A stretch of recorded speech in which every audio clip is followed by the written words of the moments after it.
Putin can't stop killing Russian billionaires because of sanctions. It's no secret that when Russia attacked Ukraine, sanctions were imposed on it, and a huge number. But here are a few reasons why sanctions don't work and Putin doesn't stop killing Russian billionaires. International sanctions have indeed affected the Russian economy, businesses, and some individuals, particularly those in power. However, whether sanctions have had the intended political effects or to what extent they have impacted the wider Russian economy has been a matter of debate and varies over time. Here are some reasons sanctions may not have the intended or observable impact. Resourcefulness and resilience. Russia has a history of enduring hardships and is known for developing strategic responses to external challenges. Sanctions may spur domestic industries to become more self-sufficient and innovative to replace imported goods and technologies. Natural resources. Russia is one of the world's largest producers of natural resources like oil and gas. These commodities are in high demand, providing Russia with significant income that can cushion the impact of sanctions. Alternative markets.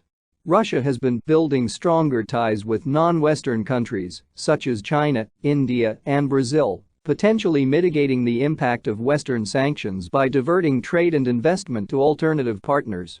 Domestic reforms. The Russian government has implemented measures, such as import substitution policies, to reduce dependency on foreign goods and services and thereby lessen the impact of sanctions. Stockpiling foreign reserves. Russia has built up substantial foreign currency reserves, which can be used to stabilize its economy and support the ruble during periods of sanctions-induced economic distress. Capital controls and economic adjustments. The Russian government may implement capital controls and other economic policy adjustments to stabilize its economy and minimize the negative effects of sanctions. Public rallying. Sanctions can sometimes have the unintended effect of rallying domestic support for the leadership, particularly if the sanctions are perceived as unjust or as an external threat to national sovereignty. Cyber and asymmetrical countermeasures. Russia has developed significant capabilities in cyber warfare and other asymmetrical responses that can be used to counteract or undermine the effects of sanctions. Adaptability of oligarchs and elites. Targeted sanctions against individuals often aim to pressure the political elite. However, these individuals may have the means to adapt to sanctions, such as by shifting assets or finding new ways to conduct business that avoid sanctions. Long-term strategic planning.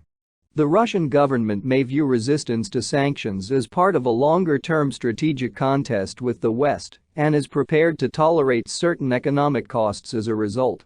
National narrative and control of information. The state-controlled media in Russia can influence the public perception of sanctions, framing them within a nationalistic narrative that tolerates or even dismisses their impact. It's important to note that the situation is dynamic and the effects of sanctions could. It's important to clarify that the dynamics of international sanctions are complex and multifaceted, and responses to sanctions can take many forms. When a country like Russia is subjected to sanctions from the United States and its allies, it might take various steps to mitigate the impact and potentially turn the game around. Here's how Russia might respond to sanctions in ways that affect the imposing country or countries. Retaliatory sanctions. Russia has often responded to Western sanctions with its own set of counter-sanctions. These may include banning imports from the sanctioning countries, which can affect certain sectors in those economies. Resource leverage. Russia, being a major exporter of oil and natural gas, can potentially leverage its control over these resources as a form of economic response. By adjusting volumes or redirecting supplies, it can influence energy prices globally and create challenges for countries dependent on these imports. Seeking alternative partners. By forging closer ties with non-Western countries, Russia can create new trading partnerships and open up markets. This shift can reduce the effectiveness of sanctions from the West and at the same time can impact American businesses that may lose out on Russian markets or dealings. Domestic economic policies. Russia might implement economic policies that promote self-reliance and reduce dependence on imported goods, including those from sanctioning countries.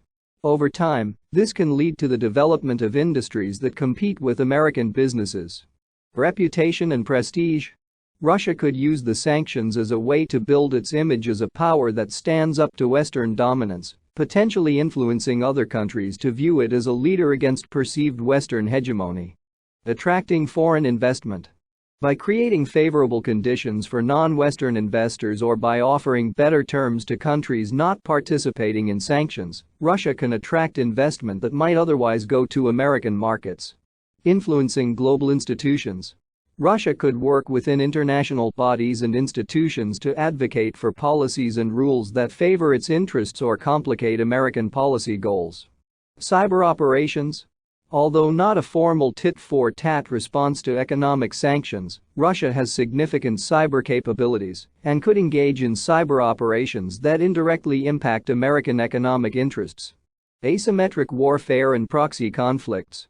Beyond direct financial or economic measures, Russia might engage in asymmetrical tactics, such as supporting proxy forces or engaging in conflicts where U.S. interests are involved, creating broader strategic challenges for the United States. In any situation of international economic sanctions, it's worth noting that there are usually adverse effects for both the sanctioning and sanctioned countries. The global interconnectedness of markets and supply chains means that actions and counteractions can have unintended consequences, sometimes harming the economies of both the sanctioning and sanctioned nations. Unfortunately, the article titled "Why Sanctions Against Russia Won't Work" has stood the test of time. It would be better for everyone if the sanctions worked and the war ended. However, it didn't work out that way. What happened is what almost always happens with sanctions.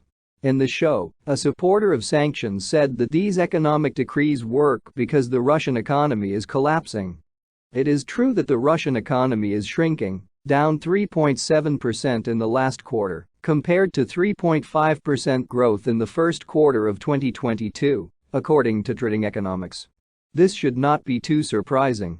As my sources claimed in the Time article, the problem when a country comes under sanctions is that the population tends to rally around a metaphorical flag. In this case, this meant overwhelming support for the Kremlin. Last month, more than 80% of the population expressed support for Putin, according to Statista. This is more than it was in September. The sanctions also did not prevent Russia from selling oil, one of its key exports. Crude oil production is slightly lower than before the invasion, but still remains above 10 million barrels per day. It can be argued that if a country is engaged in drilling or pumping oil, then black gold goes to other countries, such as China. It is also difficult to imagine how Russia's paltry economy can consume 10 million barrels per day for itself.